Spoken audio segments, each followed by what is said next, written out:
Au nom du Père et du Fils et du Saint-Esprit. Amen. Aujourd'hui, nous commémorons l'explosion de Beyrouth, survenue il y a un an, le 4 août 2020, à 18h, 8 minutes et 18 secondes.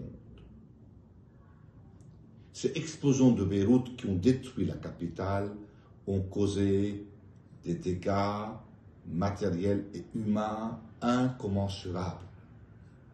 220 victimes, 6500 blessés, c'est-à-dire 6500 handicapés, des centaines d'églises et d'écoles endommagées, 5 hôpitaux chrétiens détruits et 5 endommagés, 300 000 personnes sans abri, 300 sociétés qui ont déposé le bilan, etc. Un an après, les blessures sont encore ouvertes et continuent à saigner. S'il est important de pardonner en tant que chrétien, il est crucial de savoir qui pardonner. En effet, si le pardon est un devoir chrétien, la justice est un droit humain. Il est indéniable que les deux sont étroitement liés.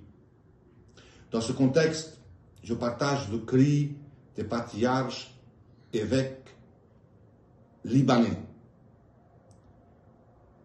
que mon peuple est en péril et que la communauté internationale est responsable avec son peuple du salut du Liban. Le Liban consacré par le Saint-Pape Jean-Paul II. Le Liban est plus qu'un pays, c'est un message de liberté, de convivialité et de dialogue pour l'Orient et pour le monde entier. La Vierge Marie, dans son Magnificat, dit: Dieu renverse les superbes de leur trône, il élève les humbles. Ces paroles révélées par notre Mère Céleste dans l'Esprit Saint il y a 2000 ans sont toujours d'actualité pour mon peuple autant que pour ses dirigeants. À mon peuple libanais, je me suis posé souvent la question: comment ce peuple, qui a tant souffert depuis 50 ans, qui continue à souffrir, ce peuple dépouillé par l'explosion de Beyrouth, comment ce peuple est-il toujours persévérant?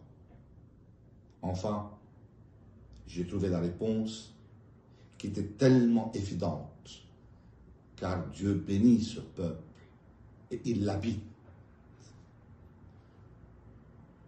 Comme le peuple français, tant aimé par les Libanais, sur qui je compte d'abord sur vos prières, comme vous a enseigné le pape François, mais aussi je compte sur vos dons à l'aide à l'Église en détresse, cette œuvre pontificale de charité, AED, qui soutient mon peuple et est la première œuvre catholique qui vient au secours de mon peuple. Et par l'intercession de Notre-Dame du Liban, par l'intercession de Saint Charbel, que le Christ protège mon peuple, qu'il envoie des anges pour protéger mon peuple, qu'il donne le salut aux âmes des victimes et soulage le cœur de leurs parents. Au nom du Père et du Fils et du Saint-Esprit. Amen.